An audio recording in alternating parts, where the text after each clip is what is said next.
우리 아버 월삭에 이 자리에 모여 계신 모든 분들을 축복합니다.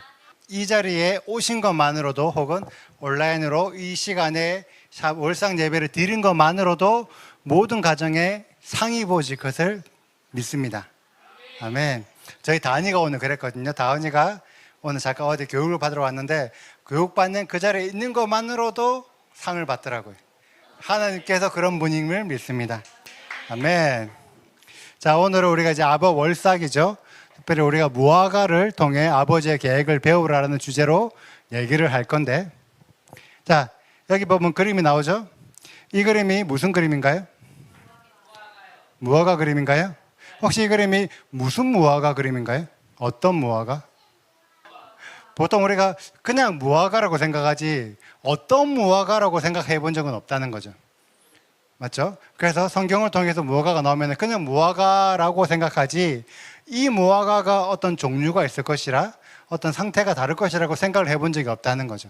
오늘은 이 무화과가 성경에서 어떤 식으로 표현되어 있는지를 한번 같이 알아보는 시간을 가지려고 합니다. 아부월이죠. 아부월. 자, 아부월의 이 아부라는 단어는 아버지라는 단어예요. 그래서 우리가 성경에서 익히 많이 들어본 아브라함, 이 아브라함이라는 이 이름은 많은 무리의 아버지라는 뜻이에요. 이 아브라함에 나와 있는 이 아부가 우리가 이 아부월에 나오는 이 아부와 같은 단어입니다. 즉, 이 아부월이라는 거는 아버지의 달이라는 거예요. 아버지의 달. 그래서 이 아버지의 달을 살아가는 우리들은 아버지께 돌아가는 시간을 가져야 되고 혹은 아버지 안에 머무르는 시간을 가져야 돼요. 자, 아버지에게 돌아가고 아버지 안에 머무르기 위해서 우리가 어떻게 해야 될까요? 그렇죠. 말씀 안에 가야 되죠. 아버지의 뜻이 무엇인지 알고 그 뜻대로 행동을 해야 되는 거죠. 그게 진짜 아버지 안에 머무르는, 아버지께 돌아가는 행위 아니겠습니까? 그래서 성경에 보면 아버지의 뜻대로 행하는 게 무엇인지에 대한 비유가 예수께서 들어놓으신 게 있어요. 자, 마태복음 21장에 보면 예수께서 비유로 설명하신 거죠. 어떤 사람에게 두 아들이 있는 거예요. 두 아들이 있어서 이제 포도원이 있어서 포도원에서 일을 해야 되는데 먼저 맏아들, 첫째 아들한테 가갖고 야, 너 이제 포도원에서 일 좀 해라 라고 얘기를 한 거예요. 그러니까 이 맏아들이 예, 아버지 알겠습니다. 일하겠습니다 라고 말은 하지만 실제로 일을 하러 가지 않은 거예요. 자, 그리고 둘째 아들은 아버지 가기 싫어요. 귀찮아요. 피곤해요. 말은 안 간다고 했는데 다시 뉘우치고 밭에 일을 하러 간 거예요. 자, 이스라엘 사람의 관점에서 맏아들과 둘째 아들 누가 더 좋은 아들일까요? 둘째 아들이 좋은 아들일까요? 이스라엘 사람 관점으로는 첫째 아들이 좋은 아들이에요. 왜냐하면 이스라엘이나 중동이나 그 문화는 어떤 문화가 있냐면 명예를 중요하게 여겨요. 그리고 수치를 당하는 것을 엄청나게 불명예라고 생각하는 거예요. 그래서 이스라엘과 중동에 사는 사람들은 자신의 명예를 지키고 수치를 당하지 않는 것들이 너무 중요해요. 이게 예수와 시대만 그런 게 아니라 지금까지도 마찬가지예요. 그래서 지금 한창 이스라엘과 하마스, 이스라엘 헤즈볼라 이란 이게 전쟁이나 좀 나쁜 일들이 전쟁이 일어나지 않습니까? 무력 시위가 일어나지 않습니까? 이 공격하는 패턴들을 보면 분명히 누군가가 한번 먼저 공격을 해. 그럼 이 공격받은 거에 대한 자신의 어떤 명예 회복을 위해서 또다시 공격을 하는 거예요. 근데 만약에 공격을 받고 내가 만약에 그 공격을 하지 않으면 공격하지 않은 걸만 가지고 내가 수치를 입는 거예요. 그래서 이 중동 사람들은 그 수치 당하는 거를 참을 수가 없기 때문에 어쩔 수 없이 명예를 위해서 공격해야 돼요. 그래서 계속 공격하고 공격받고 하고 받고가 지금까지도 계속 유지되고 있는 거예요. 그래서 이 시대 당시에 혹은 지금까지도 그 중동 지역에 있는 문화 자체가 명예를 중요하게 하는 거예요. 수치를 당하는 걸 부끄러워하는 거예요. 근데 이 첫째 아들 같은 경우는 아버지 일하겠습니다라고 아버지의 명예를 높인 거예요. 근데 둘째 아들 같은 경우는 아버지 하기 싫어요 라고 말을 하면서 아버지한테 수치를 준 거예요. 그러니까 그 예수와 시대 그 당시에는 누가 좋은 아들이냐, 누가 효자냐라고 물어보면은 그 사람들은 첫째 아들이라고 대답을 할 거기 때문에 예수님께서 좋은 아들이냐라고 물어보지 않고 누가 아버지 뜻대로 행했냐라고 물어본 거예요. 그러니까 누가 아버지 뜻대로 행했는지를 물어보니까 정확하게 둘째 아들이 아버지 뜻대로 행했다는 것들이 명확하게 드러나는 거예요. 그래서 이 비유를 보면 아버지의 뜻대로 행한다는 게 어떤 의미냐면 말을 좋게 한다고 해서 아버지 뜻대로 행하는 게 아니죠. 실제로 행동을 하는 것이 아버지의 뜻대로 행하는 것이라고 우리가 알 수 있어요. 그래서 이 아볼에는 아버지의 뜻대로 행하는 달이기 때문에 우리에게 어떤 실질적인 행동을 요구하시는 달이라고 이해할 수 있습니다. 맞죠? 자, 이스라엘 사람들에게 이 아볼은 엄청 고생스러운 달이에요. 많은 사람들이 이 아볼 하면 뭘 떠올리냐면 아볼 9일을 떠올리죠. 티샤베아브. 이 아볼 9일을 왜 떠올리냐면 이스라엘 사람들의 역사상 아볼 9일에 이스라엘 사람들에게 엄청 힘든 일, 어려운 일, 학살당하거나 성전이 무너지거나 그들에게 엄청 비극적인 일들이 계속해서 일어났던 거예요. 역사적으로. 그러니까 이스라엘 사람들한테 이 아볼 9일은 너무나 가슴 아픈 날이에요. 맞죠? 역사적으로 계속 아볼 9일에 반복이 되어 있고 지금도 얼마 전에 며칠 전에 이스라엘이 어떤 형태로 공격해서 이란에 있는 이스마일 하니에라는 사람을 죽였지 않습니까? 죽이고 나서 이제 이란이 보복을 해야 돼, 원래. 보복을 해야 되는데 이상하게 아직까지 보복을 어떻게 할지 모르는 거죠. 그래서 이스라엘 사람들이 지금도 상당히 긴장을 하고 있거든요. 근데 어떤 그냥 외신에 의하면 이란이 일부러 아볼 9일에 공격하려고 기다리고 있다고 얘기를 하기도 해요. 아볼 9일이 날짜로 보면은 8월 달 안에 이란이 그 시기에 맞춰서 아마 대대적으로 이스라엘을 공격하지 않을까, 또 한 번의 비극을 선사하지 않을까라고 추측하기도 합니다. 그렇게 이스라엘 사람들에게 아볼 9일은 너무나 가슴 아픈 시간이라는 거죠. 그럼 우리가 한 번쯤 생각해 보죠. 왜 하나님은 이스라엘에게 이렇게 아볼 9일, 비극적인 아볼 9일이 계속해서 연속적으로 일어나도록 허락하셨지? 아버지께서 과연 어떤 마음이시기에, 어떤 생각이시기에 이 이스라엘 사람들이 이 힘든 거를 계속해서 반복하게 하실까? 이거에 대해서 우리가 한번 생각해 보자는 거죠. 많은 교회들은 어떻게 생각하냐면 그 당시에 이스라엘 사람들, 유대인들은 예수를 믿지 않았잖아. 결국 그들은 아버지의 뜻대로 행하지 않았잖아. 그래서 아까 비유를 봤을 때 아버지의 뜻대로 행하지 않은 불순종한 아들이기 때문에, 불순종한 첫째 맏아들이기 때문에 이렇게 심판을 받는 것이다, 혹은 재앙을 당하는 것이다 라고 얘기하기도 합니다. 어때, 이 말에 동의가 되나요? 그러면서 교회들이 어떤 형태로 얘기를 하냐면 유대인들은 불순종한 맏아들이고 교회는 예수야를 믿기 때문에 교회는 하나님 말씀대로 한 둘째 아들이라고 해석을 해요. 지금까지 오랜 시간 동안 기독교가 아까 전에 우리가 봤던 그 비유에 대해서 유대인들이 맏아들이고 기독교가 둘째 아들로 해석을 하고 있습니다. 지금까지도. 그러면 우리가 한번 좀 생각해 보자. 진짜 기독교가 둘째 아들인가? 그러면 기독교가 하나님 뜻대로 행했는가? 지금까지 기독교 역사가 하나님 뜻대로 행동을 해왔는가? 혹은 유대인들이 하나님의 뜻대로 행하지 않았기 때문에 아볼 9일이 반복해서 일어났다면 기독교인들도 하나님 뜻대로 행하지 않았을 때 아볼 9일이 임해도 괜찮은가? 를 우리가 한번 생각해 보자는 거죠. 맞죠?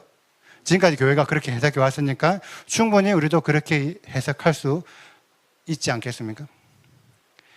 이스라엘 사람들에게 이 아볼은 1년 중에서 가장 슬픈 달이에요. 그래서 이 성경 안에 아브월에 있었던 일이 어떤 일들이냐면 아론이 죽었어요. 아론이 언제 죽었냐면 아브월 월삭 오늘 죽었습니다. 그 과거의 오늘 시점에 아론이 죽은 거예요. 그리고 이 예레미야가 하나님 음성을 받고 하나님의 선지자 역할을 했지 않습니까? 근데 이 예레미야가 언제까지 하나님의 음성이 들렸냐면 아브월 때까지 음성이 들렸어요. 그러니까 아브월이 되니까 이제 더 이상 하나님 음성이 들리지 않은 시점이에요. 그리고 이 아브월에 성경 예레미야에 나오는 거짓 선지자 하냐냐가 출연해서 하나님의 거짓된 예언을 선포했던 날이에요. 또 에스겔에 보면 에스겔이 바벨론에 포로 잡혀간 이후에 이스라엘의 장로들이 하나님의 음성을 듣고 싶어서 에스겔을 찾아왔는데 이 아브월에 찾아왔어요. 근데 하나님이 에스겔한테 이스라엘 장로들에게 하나님의 음성을 전달해 주지 마라. 이들은 하나님의 음성을 들을 자격이 없는 자들이라고 해서 음성을 들려주지 않는 달이기도 해요. 그러니까 이스라엘 사람들에게 이 아브월은 1년 12달 중에서 계속 어떤 슬픈 일들이 반복돼서 일어났기 때문에 가장 슬프다고 생각을 하는 거예요. 그래서 전 국가 차원에서 금식을 하고 전 국가 차원에서 애도하는 일들을 지금까지도 하고 있어요. 자, 하나님이 이스라엘을 사랑하시죠? 맞죠? 하나님 분명히 이스라엘 사랑한다고 성경이 엄청나게 많이 기록이 되어 있잖아요. 그 사랑하는 이스라엘이 일부러 슬퍼해라고 하나님께서 고의적으로 나쁜 일, 어떤 재앙들을 이스라엘에게 주셨을까? 그것도 반복적으로 아브월에. 과연 일부러 하나님께서 너 이제 혼 좀 나봐라, 아브월에 계속 슬픈 일을 주셨을까? 그건 아닌 것 같죠. 사단이 그런 것 같아요. 사단이 충분히 그럴 수도 있죠. 근데 실제적으로 하나님께서 뭔가 어떤 이유가 있으니까 이런 재앙이나 슬픈 비극적인 일들을 허락하지 않았을까요? 맞죠? 그래서 우리가 이 아버지께서 도대체 무슨 생각을 가지고 이렇게 허용을 하셨는지 아버지의 계획을 알아야 되는 거예요. 도대체 아버지께서 뜻하시는 바 그 계획이 뭐지? 그 계획을 알아야지만 왜 하나님께서 이스라엘에게 반복적으로 이런 비극적인 일을 허락하셨는지, 또한 이걸 통해서 아버지께서 이루고 싶은 아버지의 뜻이 뭔지, 또한 아버지 마음이 뭔지를 우리가 발견해야 되는 거예요. 이거를 발견하지 못하면 우리는 그냥 이스라엘 사람들이 그냥 잘못해서 잘못해서 비극적인 일이 일어나게 되는 것이고, 이거는 무조건 이스라엘의 잘못인 게 돼버리는 거예요. 아버지 계획을 모르면 그냥 이스라엘의 잘못이 되어버리는 거예요. 근데 아버지 계획을 알면 분명히 어떤 목적이 있으시겠네 라고 우리가 어떤 아버지의 관점으로 생각을 해볼 수가 있겠죠. 그래서 이 아버지의 계획을 알아야 되는데, 이 아버지의 계획을 아는 방법이 농사예요. 우리 지난 샤bat 때도 농사에 대한 얘기를 했죠. 이 농사를 알면 그 속에서 진짜 많은 것들을 발견할 수 있어요. 이 아볼도 농사를 알면 이 일이 왜 일어나는지를 어느 정도 짐작할 수가 있습니다. 그래서 오늘도 같이 농사에 대해서 한번 알아볼 거예요. 자, 요 그림 우리 지난 샤bat 때 봤었죠? 제가 그대로 본 거기 때문에 혹시 온라인 성도분들 중에서 이 그림이 무슨 그림인지 모르시는 분은 지난 샤bat의 말씀을 한번 보시면 돼요. 그러면 이 그림에 대한 어느 정도 이해가 되시면 오늘 말씀도 조금 더 수월하게 이해하실 수 있습니다. 자, 이스라엘은 크게 건기와 우기로 나누어져요. 우기는 비가 많이 온다 그랬죠? 비가 많이 오다 보니까 이스라엘에는 조금 습하고 춥고 이런 어떤 겨울의 시간이에요. 근데 건기는 비가 안 오니까 건기예요. 비가 안 오는 건기에는 이스라엘이 바짝 마르고 점점 더워지는 거예요. 그래서 이 계속 더워지는데 이스라엘에서 1년 중 가장 더운 달이 이 아브월이에요. 그러니까 이스라엘 사람들에게 아부월은 아까 아부월 9일에 어떤 비극적인 사건이 일어나지 않더라도 더워서 힘든 달이에요. 원래 힘들었어요. 아부월은 원래 그들에게는 더워서 가장 힘든 달. 자, 가장 덥다는 거는 상대적으로 태양이 가장 강하다는 거겠죠. 태양이 가장 강하다 보니까 이 태양의 에너지를 받는 과일들이 잘 익어요. 그래서 이 아부월 이 시기부터 본격적으로 과일 추수가 일어납니다. 이 아부월 시점으로 특별히 이 아부월에 수확되는 게 포도와 무화과예요. 그래서 이 아부월에 하나님께서 계획하신 바가 포도랑 무화과랑 연결되어 있지 않을까? 우리가 추측할 수가 있는 거죠. 근데 이 수확을 하는데 포도와 무화과 중에서 둘 중에 뭐부터 수확하냐면 무화과부터 수확을 해요. 왜냐하면 실제로 사람들이 그냥 아부월부터 무화과를 추수한다라고 얘기를 하지만 실제 무화과가 제일 처음에 열리는 시점은 탐무지월이에요. 탐무지월에 이른 무화과라고 가장 처음 열리는 무화과가 열려요. 이 첫 열매의 무화과가 탐무절부터 아부월까지 계속 열려가요. 그래서 성경이 어떻게 기록이 되어 있냐면 무화과 나무의 비유를 배우라. 그 가지가 연해지고 잎사귀를 내면 가지가 연해지고 잎사귀가 낸다는 것은 곧 열매가 맺힌다는 뜻이거든요. 가지가 연해지고 잎사귀를 내어서 곧 열매 맺힐 때쯤이 되면 여름이 가까운 줄 알라. 근데 이 여름이라는 단어가 여름이기도 하지만 도움이라는 단어이기도 해요. 이스라엘 사람들은 이 무화과를 보면서 이제 무화과 열매가 맺힐 때 되면 이제 본격적으로 더워지겠구나라고 생각하는 거죠. 본격적으로 더워지니까 이제부터는 과일을 따야 되는 과일 추수의 시간이 다가오는구나라고 이스라엘 사람들은 무화과 보면서 그 시기를 아는 거예요. 자, 그래서 무화과를 조금 더 구체적으로 알아보면 무화과는 1년 중에서 4-5번의 열매가 열려요.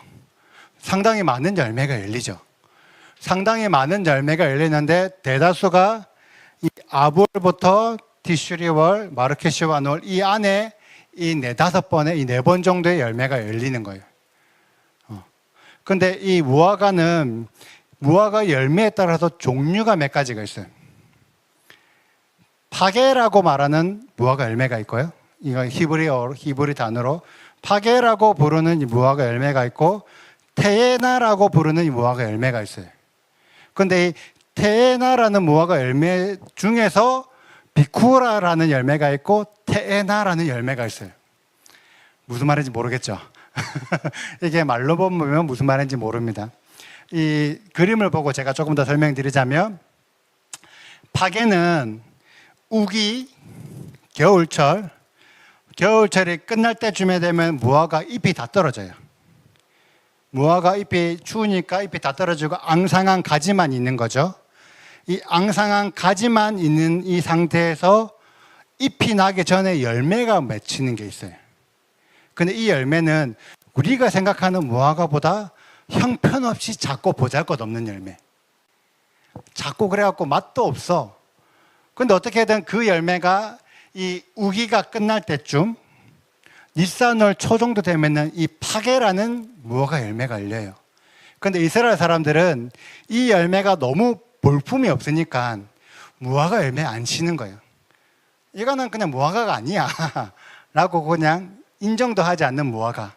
하지만 이 파게라는 열매가 이 니산월 이 시점에 열린다. 그래서 파게가 있고 테에나는 뭐냐면 요 본격적으로 더워져서 본격적으로 이제 무화과가 이제 수확되는 요 시점에 열리는 우리가 생각하는 무화과인 거예요. 이게 테에나라는 열매예요. 테에나. 그런데 테에나라는 요 시점에 4번 내지 5번 열린다 했잖아요. 요 시점에 4번 내지 5번이 열리는 거예요. 근데 그 중에서 제일 첫 번째 열리는 열매가 비쿠라예요. 비쿠라. 그리고 우리가 말하는 정상적인 무화과가 테에나. 파게가 자라서 비쿠라가 되고 비쿠라가 자라서 테에나가 되는 게 아니라 각각의 열매입니다. 아직 모르겠죠? 그래서 제가 사진을 보여드릴게요. 사진을 보면 쉽습니다. 자, 요게 파게라는 열매예요. 그러니까 앙상한 가지에 이 자그마한 무화과 같지도 않은 것들이 오독독독 열리는 거예요. 이게 파게의 열매. 그리고 요 열매가 비쿠라예요. 근데 비쿠라 무화과처럼은 생겼긴 했는데 아직까지 덜 익은 것처럼 이렇게 막 시퍼런, 아직 누가 봐도 덜 익었다라고 말하는 그런 열매가 비쿠라 열매예요. 근데 이 비쿠라 열매는 생각보다 맛이 괜찮아요. 그래서 우리가 제일 처음에 봤을 때 그 이미지 있죠? 사진. 그 사진에 있는 무화과가 비쿠라의 무화과입니다. 그리고 이 비쿠라의 열매를 따고 나면 우리가 아는 테에나 열매가 본격적으로 열리기 시작하는 거예요. 파게의 열매가 생기면 그걸 따고 나면 나중에 비쿠라가 열리고, 비쿠라를 따고 나면 그 자리에 테에나 열매들이 나오기 시작하는 거예요. 마가복음 11장에 보면 그런 일화가 나와요. 예수님께서 베다니에서 나왔어. 베다니에 나와서 배가 고픈 거예요. 배가 고파서 이 무화과 나무가 본 거죠. 그 무화과 나무를 배고파서 열매를 따려고 보니까 아직 열매가 없는 거예요. 그러니까 제자들이 뭐라고 그러자면, 아직까지 무화과 열릴 시기가 안 됐어요, 예수님. 예수 아직 무화과 열매가 없는 시기예요. 그런데 예수님께서 이거 열매 없어? 너는 2번 다시 열매를 맺지 못할 것이다라고 저주하는 거예요. 그러니까 이 나무가 바짝 말라버리는 거죠. 그냥 이렇게만 해석을 하면 예수님께서 완전 성격 파탄자 같은 느낌이 나는 거죠. 성격에 뭔가 문제 있는 것 같아. 아직 무화과 때가 아닌데 무화과 안 열리게 뭐가 잘못이라고 왜 그걸 저주해? 지금까지 무화과가 뭔지 어떤지 모르니까 그렇게 해석을 했던 거예요. 자, 이 예수님께서 출발했던 지역이 베다니죠. 베다니. 그리고 성경을 읽어보면 이 시점이 유월절 전 시점이에요. 그리고 성경의 다른 성경을 그러니까 다른 내용들을 찾아보면 베다니 근처에 벳바게라는 마을이 있어요. 벳바게 옆에 감난산이 있고 그 감난산 옆에가 예루살렘이에요. 그러니까 예루살렘, 감난산, 벳바게, 베다니가 가까운 거리에 있는 거예요. 가까운 거리. 근데 이 벳바게라는 요 성경의 지명, 이 벳바게라는 지역이 어떤 뜻이냐면 베이트 파게예요. 파게의 집, 파게 열매가 열리는 집이라는 거예요. 그러니까 베단이라는 지역에서 동네에서 나와서 조금만 가다 보면은 벳바게라는 마을이 나오는데 이 벳바게는 파게의 집, 파게 열매가 열리는 무화과가 많이 심겨져 있는 동네라는 거예요. 무화과가 많은 동네에 예수님께서 유월절 전에 그곳을 방문하신 거예요. 파게의 집이라고 하니까 얼마나 무화과가 많이 열리겠어요. 근데 그 무화과 열매들은 파게의 열매가 있는 거죠. 제가 다시 지도를 한번 보면 유월절 전 니산월 초에 파게가 열리는 마을에 가서 파게의 열매를 찾으신 거예요. 예수님께서. 근데 그 당시에 이스라엘 사람들은 파게라는 이 무화과는 무화과를 인정을 안 해준다니까 너무 보잘것 없어서, 그래서 제자들이 뭐라냐면 아직 무화과의 때가 아닙니다.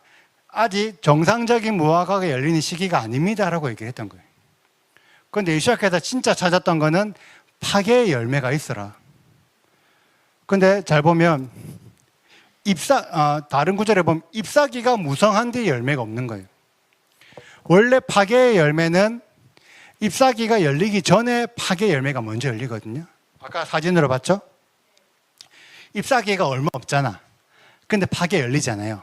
원래 파게는 잎사귀가 열리기 전에 먼저 열려요.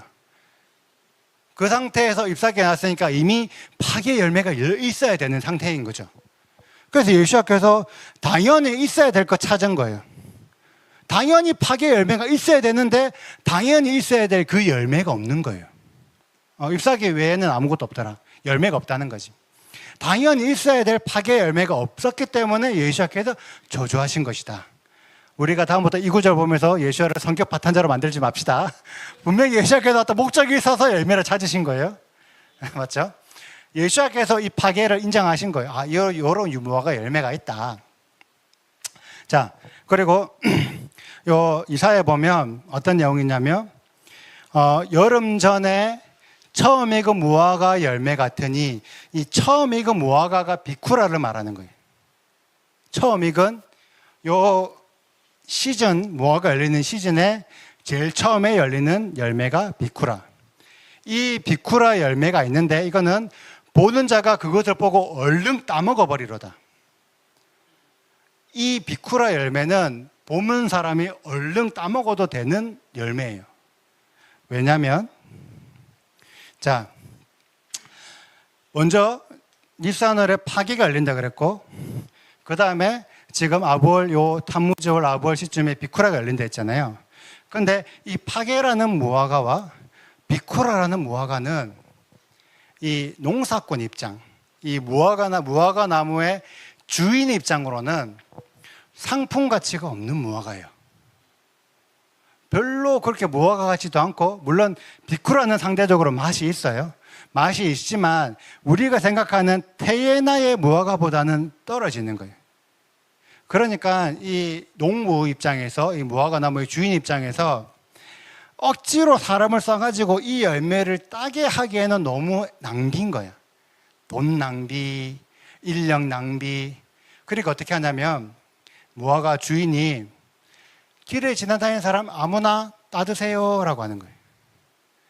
요 파게라는 열매와 비쿠라라는 열매는 아무나 따가도 되는 열매예요. 그래서 그 시대 당시에 고아와 과부와 나그네들, 혹은 어린아이들, 혹은 지금 뭐 일하던 인부들, 뭐 배고픈 인부들이 그냥 그 열매만 열리면 그냥 바로 따먹는 거예요. 근데 이거를 왜 따야 되냐면, 왜 따야 되냐면, 이 파게 열매와 비쿠라 열매를 안 따면 그 열매가 그대로 달려있기 때문에 그 테에나의 열매가 맺히지가 않는 거예요. 테에나 열매가 아까 4번 내지 5번 열린다 했잖아요. 비쿠라 열매를 빨리 따줘야지만 그 자리에 테에나 열매가 열리고, 테에나 열매 따면은 또 테에나가 열리고, 따면 또 테에나가 열리고, 이렇게 되는 거거든요. 그러니까 파게랑 비쿠라를 빨리 따주면 빨리 따줄수록 테에나 열매가 더 빨리, 더 많이 열리게 되는 거죠. 그러니까 농부 입장에서는 어때요? 내가 돈을 쓰긴 싫고, 근데 많은 사람들이 따먹어 주면 좋고, 그래서 그 당시에 이스라엘 문화 안에서는 모든 파게와 모든 비쿠라 열매는 아무나 따먹으세요라는 것들이 허용되는 거예요. 다만 요 테에나는 어때요?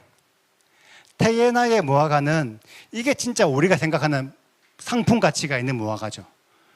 그러니까 농부 입장에서, 주인 입장에서 단 테에나 열매는 따먹으면 안 돼. 그 전에 파게랑 비쿠라는 따먹어도 되는데 테에나 열매는 따먹으면 안 돼. 왜? 이거는 상품 가치가 있는 귀한 무화과니까. 그래서 따고 하다 보니까 이스라엘에는 테에나 열매가 많이 열리겠죠. 얼마나 맛있겠어요. 이게 열매를 먹어도 맛있고, 시간 좀 지나면 꿀처럼 먹기도 하고, 혹은 이 너무 많이 열리니까 가공을 해야 돼요.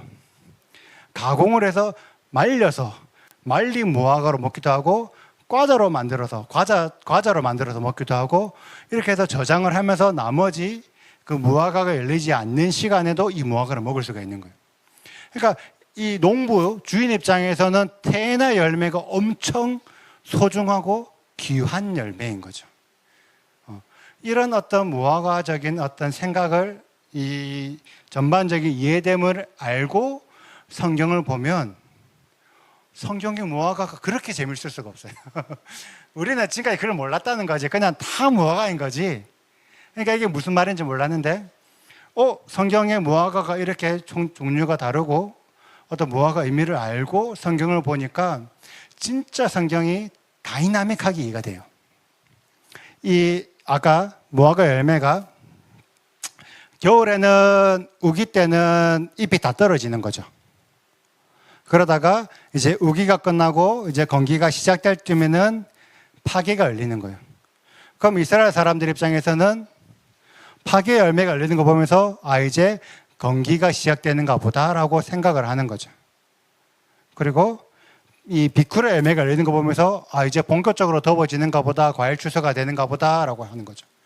그리고 테에나가 열매가 열리면 이제는 이거를 저장해야 되는가 보다라고 이스라엘 사람들은 생각하는 거죠. 그러면 성경 안에서도 이 파괴와 비쿠라와 테에나의 관점을 적용해서 성경을 읽으면 어떤 시점이라는 게 나와요. 이 열매가 열리는 시점은 이런 시간, 이런 시기겠구나. 이런 열매가 열리는 시기는 이런 시기겠구나. 이런 열매가 열리니까 이제 이런 걸 해야 되는구나라고 무화과만 봐도 어떤 시점을 유추할 수 있는 거죠. 맞죠? 신기하죠? 자, 그래서 이스라엘 성경 안에 보면 하나님께서 이스라엘을 무화과와 많이 연결시켜 놓으셨어요. 성경에 보면 예레미야에서도 보면 하나님이 바벨론의 포로로 잡혀가는 무화과를 좋은 무화과라고 표현을 하셨고, 포로로 잡혀가지 않고 남아있는 이스라엘 사람들을 나쁜 무화과라고 표현하셨어요. 그 외에도 이렇게 호세아서라든지 여러 군데, 성경 여러 군데 이 무화과를 이스라엘과 비유해서 설명을 많이 하신 거예요. 그래서 이 무화과를 알면 이스라엘을 조금 더 이해할 수 있는데, 무화과가 파괴, 비쿠라, 테에나 열매가 있다 했잖아요. 그러면 하나님께서 이스라엘을 비유하셨던 이 이스라엘도, 무화과를 비유하셨던 이 이스라엘도 파괴 시즌에 이스라엘이 있을 것이고, 비쿠라 시즌에 이스라엘이 있을 것이고, 테에나 시즌에 이스라엘이 있다고 해석할 수 있지 않을까요? 맞죠? 실제 무화과가 파괴, 비쿠라, 테에나니까 이스라엘도 이런 형태로 시점을 구분할 수 있지 않을까? 자, 호세아 9장 10절에 그러니까 성경에 어떻게 기록이 되냐면, 하나님이 이스라엘을 만나기를, 처음에 제일 처음 만나기를 광야의 포도를 만난 것처럼 기뻤다. 또 이스라엘 조상들을 보기를 무화과 나무에 처음 맺힌 열매, 무화과 열매처럼, 처음 맺힌 열매는 어떻게 한다 했어요? 빨리 따먹는다 했잖아요. 그만큼 하나님께서 이스라엘을 빨리 취하신 거예요. 누구를? 아브라함을. 그리고 아브라함의 자손들을 빨리 취하신 거예요. 빨리 취해서 이스라엘이라는 나라를 만들었는데, 그 이스라엘이 바알에게 우상숭배하는 것처럼 가증하여졌도다라고 얘기하는 거예요. 그러면 이 무화과는 나쁜 무화과겠죠. 그러니까 아까 무화과를 비하자면 파괴의 무화과나 비쿠라의 무화과 정도라고 생각할 수가 있는 거예요. 맞죠? 자, 근데 이거는 저의 내피셜이에요. 이거는 어떤 신학적으로 이렇게 해석된 건 아니고, 뭐 저처럼 해석한 사람이 있을 수는 있겠지만 이거는 저의 내피셜. 파괴 시점에 이스라엘을 성경과 대입을 하게 되면 출애굽기 시즌에 출애굽한 이스라엘로 해석할 수 있지 않을까? 맞죠? 비쿠라의 시즌에 이스라엘을 바벨론 포로 귀환 이후의 이스라엘로 해석할 수 있지 않을까? 그런데 파괴의 무화과와 비쿠라의 무화과는 주인이 그냥 아무나 따먹도록 내버려 두는 거예요. 아무나 따가지 가세요. 하나님도 파괴 시점에 이스라엘을 아무나 따가지 가세요 라고 내버려 두신 거예요. 왜? 그들이 상품 가치가 없는 무화과가 되어버렸기 때문에. 그래서 아수르와 바벨론이 냉큼 파괴의 이스라엘을 따먹어버린 거예요. 그래서 멸망시켜버린 거예요. 비쿠라의 이스라엘을 로마에게 허락을 하신 거죠. 그래서 로마가 이스라엘을 속국으로 만들고 나중에는 이스라엘 나라 자체를 없애버리는 비쿠라의 이스라엘이 되어버린 거예요. 그런데 무화과 주인에게 테에나의 무화과는 상품 가치가 있으니까 어때요? 아무도 따지 마. 아무도 따가면 안 돼. 나 허락 없이 따면 안 돼. 보호하는 거죠. 테헤나의 이스라엘도 주인이 허락하지 않으면 따먹을 수 없는 이스라엘이 되어버린 거예요. 이 이스라엘이 1948년에 건국된 이스라엘로 해석할 수 있지 않을까? 이 무화과는 주인이 보호하는 거예요. 이 무화과를 허락 없이 따먹으면은 어떤 죄를 물을 수 있죠. 처벌을 할 수가 있어요. 이 시점에 이스라엘을 함부로 따먹으려고 그러면 하나님께서 따먹지 못하도록 보호하시고 따먹으려고 오는 자들을 심판하실 수가 있는 거예요. 자, 무화과를 비유한 거예요. 무화과 주인이 파게와 비쿠라를 허용했던 이유가 뭐예요? 파게의 열매와 비쿠라 열매를 빨리 따야지만 테헤나 열매가 많이 맺히니까. 하나님 관점에서 파게 시즌에 이스라엘을 무너뜨리고 빼앗기게 하고 비쿠라 시즌에 이스라엘 그러니까 로마에게 빼앗기게 한 이유는 또한 테헤나 이스라엘을 많이 열게끔 하기 위한 게 아닐까? 바벨론과 아수르의 포로로 잡혀갔던 이스라엘이 디아스포라 돼서 전 열방이 흩어졌어요. 또한 로마에게 멸망당한 이스라엘 백성들이 전 열방의 디아스포라로 흩어졌어요. 그래서 지금 시즌이 되니까 전 세계에 하나님의 말씀을 지키는 유대인들이 넘쳐나게 돼버린 거예요. 그리고 지금 그들이 하나님의 땅으로 이스라엘 땅으로 알리야 하는 일들이 있는 거죠. 이제 아까 우리가 봤던 아볼굴을 다시 한번 살펴볼게요. BC 586년에 바벨로니아에서 이스라엘의 첫 번째 성전이 무너졌어요. 이 시점에 이스라엘을 파괴의 이스라엘로 우리가 이해할 수 있지 않을까요? 맞죠? AD 70년과 AD 135년에 로마에서 성전이 무너지고 나라가 멸망당했어요. 이 시점에 이스라엘을 비쿠라의 이스라엘로 생각할 수 있지 않을까요? 이 파괴의 이스라엘과 비쿠라의 이스라엘은 하나님의 의도적으로 허락하신 거예요. 와서 따먹어가. 왜? 이 때의 이스라엘은 가증해졌기 때문에. 이것은 하나님의 계획이라 할 수 있죠. 맞죠? 그런데 그 이후에 아볼 9일을 한번 생각해 보세요. 그 이후에 일어났던 아볼 9일의 일들. 1096년에 1차 십자군 전쟁이 일어났어요. 이 1차 십자군 전쟁 때 수많은 이스라엘 유대인들이 학살을 당했습니다. 과연 이게 하나님의 뜻일까? 유대인들이 영국에서 추방당하고 프랑스에서 추방당하고 스페인에서 추방당하고 폴란드에서 학살당하고 독일 전역에서 학살당하는 이 일들이 하나님께서 일부러 이스라엘 백성들을 학살당하도록 내버려 두셨을까? 어쩌면은 처음 두 번의 경우 아닌 아볼 9일은 하나님의 의도한 게 아니라 사람의 의지로 억지로 만들어낸 아볼 9일일 수도 있는 거예요. 하나님은 파괴와 비쿠라를 허락하셨지 그 이후에 생긴 아볼 9일은 사람들이 만들어낸 이스라엘의 고난인 거예요.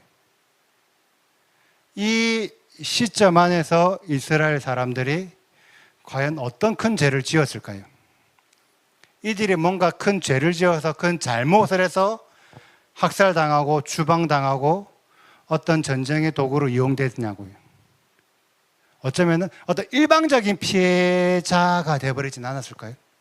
하나님께서 허락하신 게 아니라 어떤 누군가에서 일방적으로 피해를 당한 대상이 되지 않았을까?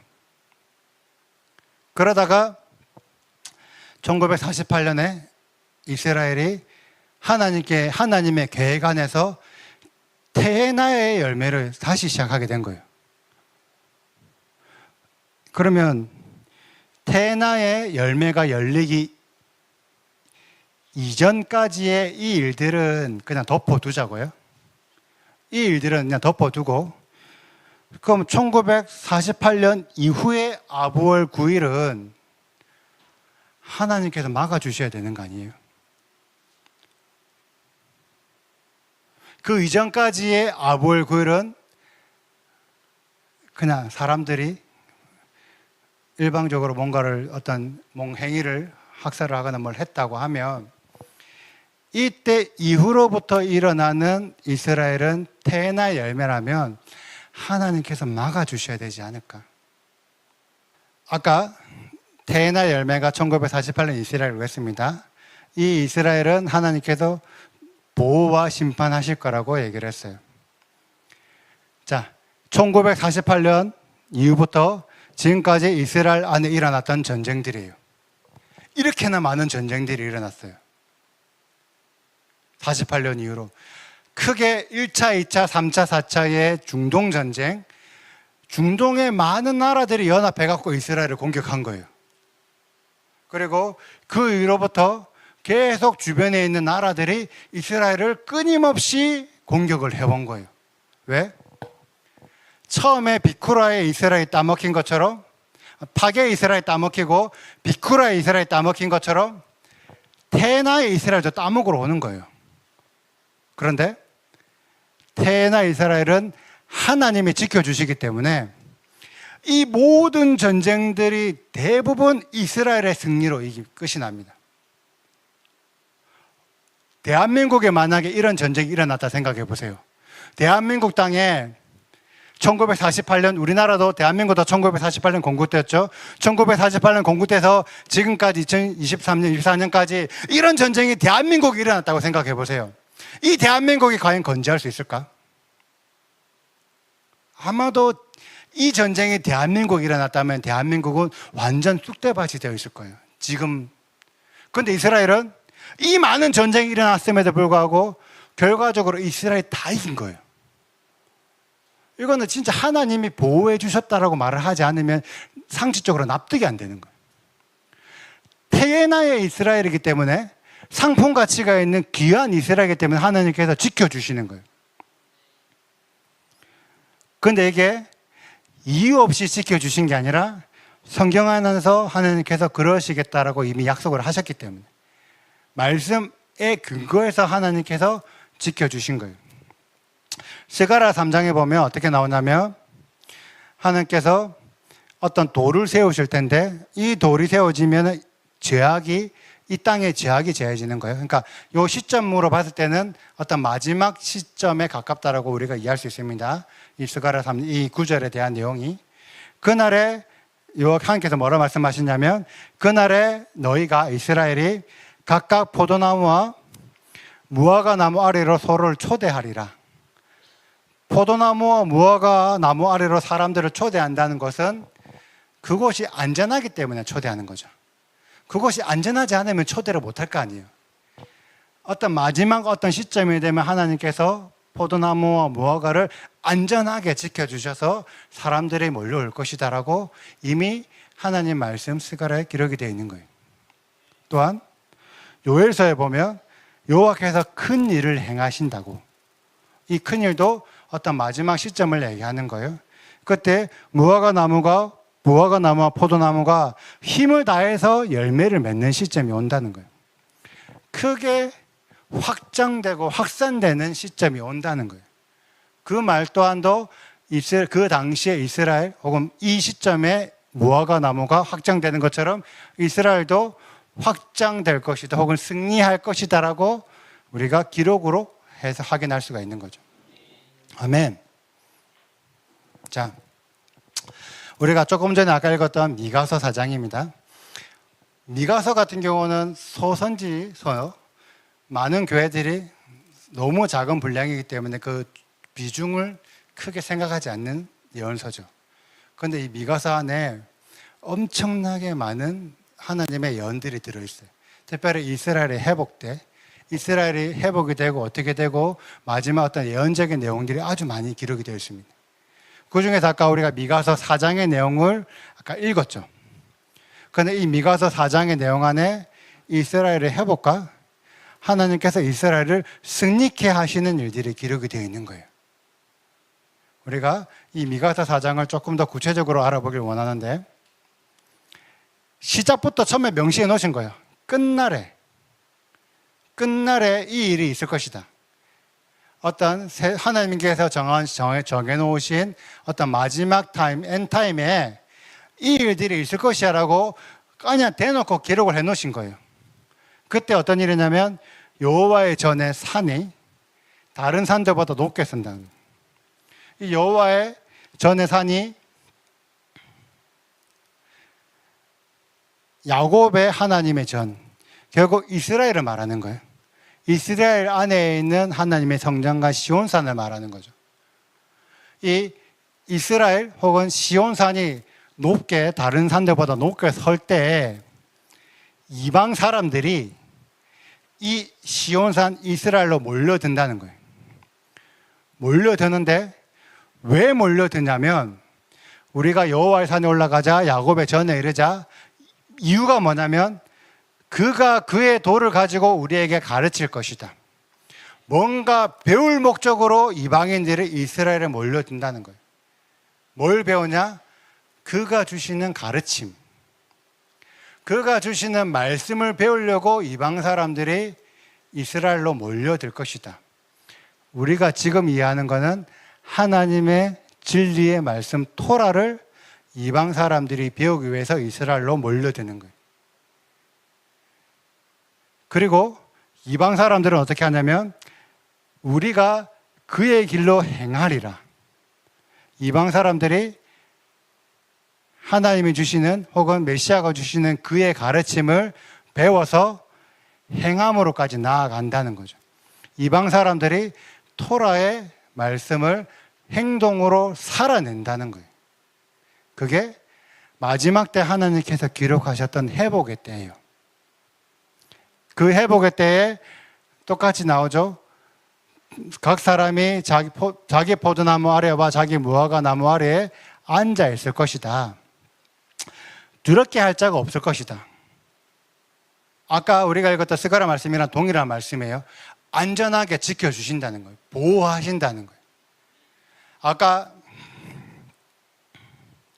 이스라엘의 이렇게 많은 전쟁 중에서도 하나님께서 안전하게 지켜주실 것이다라는 얘기예요. 지금 이스라엘 안에 지금 거의 한 9개월 넘게 이스라엘과 하마스 전쟁을 하고 있죠. 하마스 그 가자 지구 안에 우리가 살고 있다 생각해 보세요.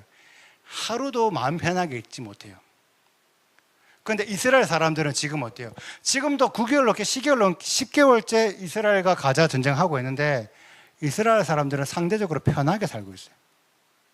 계속 미사일 날라온다는 거죠. 계속 로켓 날라오는데 그들이 막 안절부절해서 못 살고 막 두려워서 살고 있어요. 지금 이스라엘 사람들? 아니에요. 아이언돔이 맞춰주고 격추해주고. 이스라엘 사람들 지금 상대적으로 가자 사람들보다 엄청 평안하게 살고 있는 거예요. 왜? 하나님께서 지켜주신다고 약속의 말씀을 하셨기 때문에. 아멘. 분명히 하나님께서 이스라엘을 회복해 하신다고 말씀을 하셨어요. 그리고 회복해 하실 뿐만 아니라 미가서에 보면은 싸움이 있을 것인데 이 싸움에서 승리하게 하신다고 기록이 되어 있는 거예요. 그런데 싸움을 거는 자가 누군지 봐야 돼요. 아주 중요합니다. 이 구절이 너무 중요해요. 만민이 자기의 신의 이름을 의지해서 오는 거예요. 근데 이스라엘 사람은 오직 우리 하나님 여호와의 이름을 의지하는 거예요.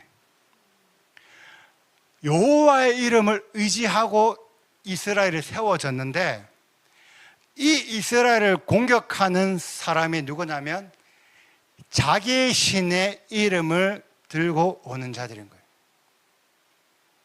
여호와가 아닌 다른 신의 이름을 들고 오는 자들이 여호와를 믿는 자들을 공격할 것이다. 대표적으로 알라 이름을 들고 오는 자들이 이스라엘을 공격하는 거예요. 맞죠? 지금 그 일이 일어나고 있는 거예요. 하마스, 헤즈볼라, 예티, 이란, 시리아, 레바논 다 하나같이 알라 이름을 들고 와요. 이스라엘을 공격하려고. 또 과거의 시점에 예수의 이름을 들고 여호와의 이름을 믿는 자들을 공격하러 온 거예요. 각자 자기가 믿는 신의 이름을 들고 오는데 그 신의 이름이 여호와가 아닌 이름, 심지어 그 이름이 예수라 할지라도 그 예수의 이름으로 여호와를 믿는 자들을 공격한다고요. 이 예언이 이미 오래전부터 역사적으로 반복되어서 성취가 되었다고 아부월 9일이 증명하고 있는 거예요.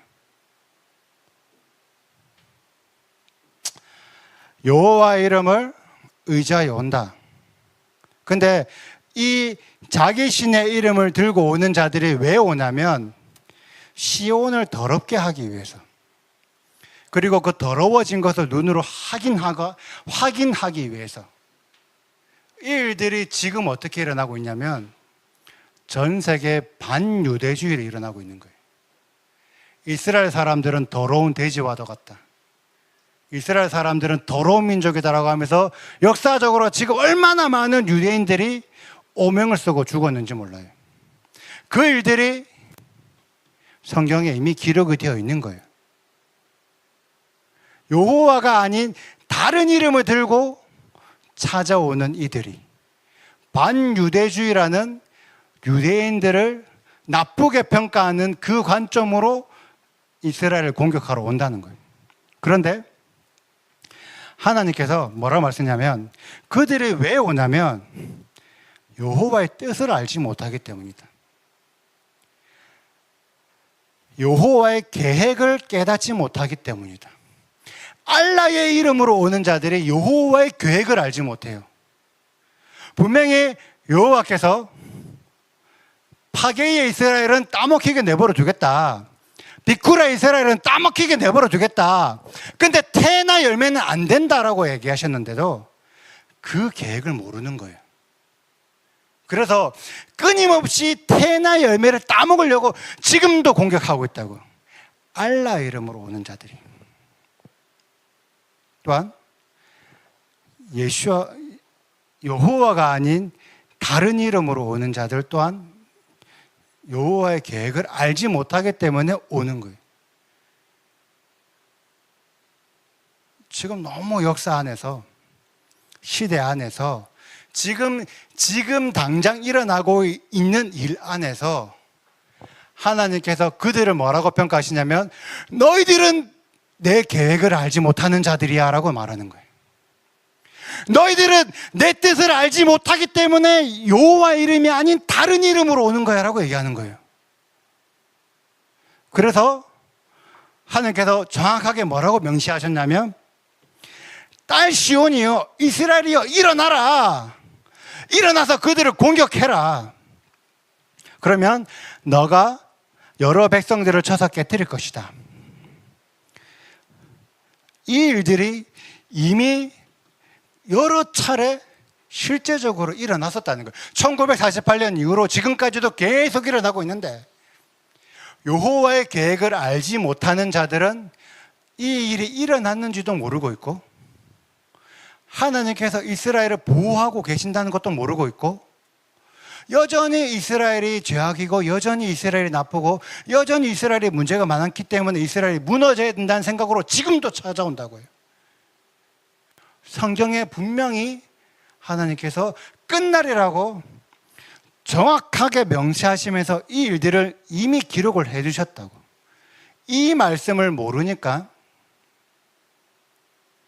지금 이스라엘의 어려움이 지금도 반복되고 있는 거예요. 자, 아까 우리 조금 전에 우리 비유를 살펴봤죠? 두 아들 비유. 누가 아버지의 뜻대로 행하는 자들이냐? 아까 우리가 맏아들과 둘째 아들이 있다 했잖아요. 이 맏아들과 둘째 아들을 비교를 해보면 확연한 차이가 있어요. 뭐냐면 둘째 아들은 뉘우쳤다라는 거예요. 뉘우쳤다. 첫째 아들은 말은 좋게, 말은 그럴싸하게, 근데 뉘우치지 않는 거예요. 둘째 아들은 말은 못되게 할 수 있어. 말은 잘 못할 수도 있어. 말은 어떻게 욕을 하거나 뭐 비난하거나 할 수 있어. 그런데 그들이 뉘우친 거예요. 그래서 행동으로 한 거예요. 예수님께서 이 비유를 누구에게 말씀하셨냐면 요 마태복음 21장 조금 위로 올라가 보면 대제사장들과 그 이스라엘의 장로들이 예수를 비난하고 싶어서 찾아온 거예요. 네가 지금 이 일대로 누구의 권위로 네가 행하고 있냐. 이 사두개인들과 사두개인들과 그 이스라엘의 장로들을 대상으로 여호수아께서 이 얘기를 하신 거예요. 즉, 그 시대의 사두개인들, 그 시대의 이스라엘의 장로들, 하나님을 믿는다고 말만 그럴싸하게 하고 있는 자들. 나는 거룩하게 하나님을 믿는다. 진짜 열심히 하나님을 섬기고 있다. 난 열심히 하나님의 성전에 제사하고 있다고 그럴싸하게 종교의 모습을 가지고 있는 자들에게 예수님께서 이 말씀을 하신 거예요. 그러면서 뭐였냐면 그렇게 막 그럴싸하게 종교적인 모습을 입고 있는 그런 자들보다 세리와 창녀가 먼저 하나님 나라로 갈 것이다. 왜? 세리와 창녀는 지금 당장 회개하고 있는 자들이거든. 지금 당장 뉘우치고 있는 자들이거든. 그런데 너희들은 그 종교적으로 거룩하다고 막 그렇게 얘기를 하면서 너희 입으로는 그렇게 좋은 말을 하면서 정작 지금 당장 너희들은 뉘우치지 않고 있구나. 예수님께서 그걸 비유를 통해서 비난하셨던 거예요. 이스라엘은 BC 586년에 성전이 무너지고 AD 70년에 두 번째 성전이 무너졌어요. 그리고 결과적으로는 AD 135년에 이스라엘 나라 자체가 없어져 버렸어요. 로마에 의해서. 그래서 이스라엘은 그 해 이후로 매해 아부월마다 자기들의 잘못을 회개하고 금식하고 애도하고 있는 거예요. 매년 전 이스라엘이 열방에서 디아스포라 흩어진 그곳에서 그 날짜에 맞춰서 내가 잘못했습니다. 내가 하나님 말씀대로 살지 못해서 성전이 무너졌습니다. 회개하고 금식하고 애도를 그때부터 지금까지 계속 반복하고 있는 거예요. 그런데 이 일들이 이스라엘 사람들이 피해자라고 우리가 얘기를 한다면 이 일들의 가해자들, 이스라엘이 피해자라고 얘기한다면 이 일들을 한 가해자들이 이때 이후로 지금까지 이 일에 대해서 회개하고 있나요? 내가 이스라엘을 홀로코스트에 빠뜨려서 미안하다라고 회개합니까? 자기 잘못을 인정하고 있습니까? 내가 십자군에서 유대인들을 학살했다는 거 미안하다고 잘못을 하고 있습니까? 그걸 위해서 기도하고 있습니까? 이스라엘 유대인들은 AD 135년부터 지금까지 모든 민족들이, 모든 나라가 그날에 금식하고 애도하는데 이 일을 한 가해자들이 지금까지 이 일들을 회개하지 않는 거예요. 아무도 이 일이 자기들이 했다고 인정하지 않고 있는 거예요.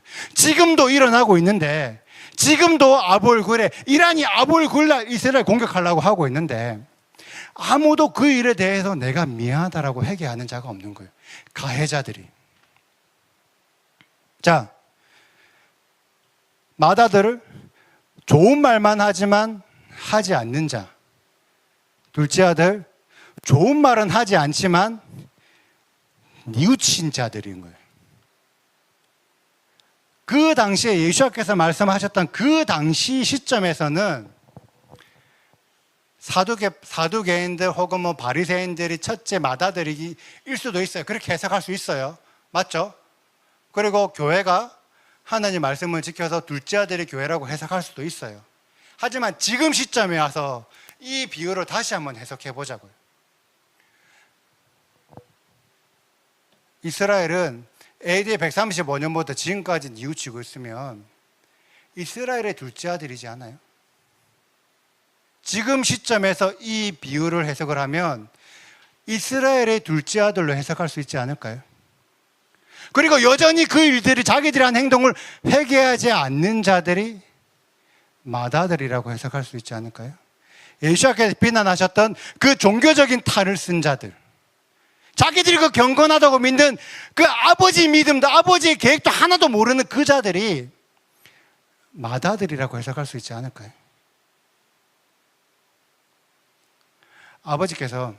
하나님 아버지께서 이스라엘을 파괴로 내주시고 비쿠라로 내주신 거예요. 그때 하나님 마음이 어떨까요? 이스라엘을 사랑하는 아버지 마음이 어떨까요? 내가 너무나 사랑하는 이스라엘이 가증해졌다는 그 이유 하나만으로 아수르 바벨론에게 빼앗기도록 내버려두고 로마에게 빼앗기도록 내버려두고 그 과정에서 진짜 너무나 사랑하는 하나님의 아들 예수아를 십자가에 죽이기까지 했는데 너무 비통한 마음으로 이스라엘을 죽는 그 자리까지 내몰았는데 이스라엘을 그렇게 멸망을 흩어지게 만들었는데 시간이 지나니까 그 예수아의 아들을 믿는 자들이 예수를 믿는 자들이 그 사랑한 이스라엘을 다시 죽이고 있네. 그 모습을 보는 아버지의 마음이 어떨까요?